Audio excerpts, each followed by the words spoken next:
Good morning, kids. I'm Mr. Jerry and I teach the Madison campus.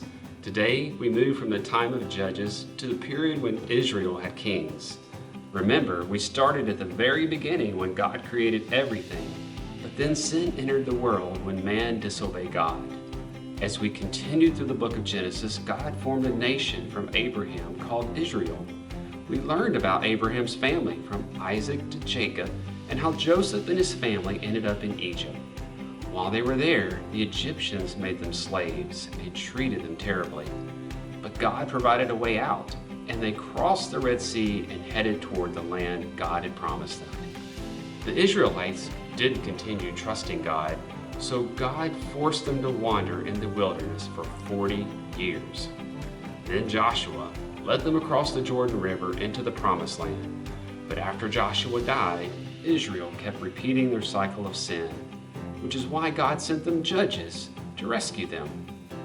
This is the setting for today's lesson. During this time, there was a married couple named Hannah and Elkanah.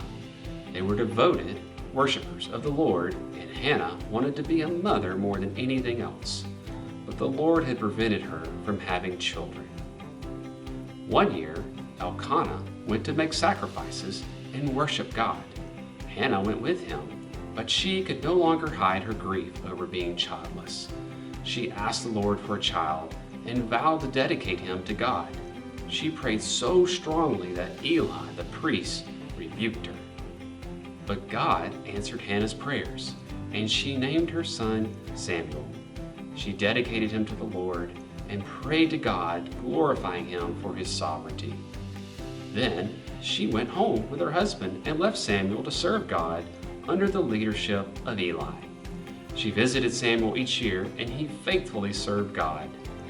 Sadly, Eli's sons were not godly men. Even though they were priests, they lived unholy lives. Eli asked them why they were sinning and told them to stop, but they did not listen to him. Because of this, God rejected Eli's family. One night, God spoke to Samuel and told him that he was going to judge Eli's family for their sin. Samuel was afraid to tell Eli what God had said, but Eli asked him to tell him, so Samuel did. As Samuel grew older, God was with him. Everyone in Israel knew that Samuel was God's messenger. God used Samuel to share his plan with the nation and to show the people what God is like. As we continue to study the Old Testament, we'll see how the prophets speak God's words and point people to the coming Messiah, Jesus. Today, God still speaks to us through the Bible, showing us what He is like. That's why it's so important to read the Bible and memorize it and gather together with His people for worship.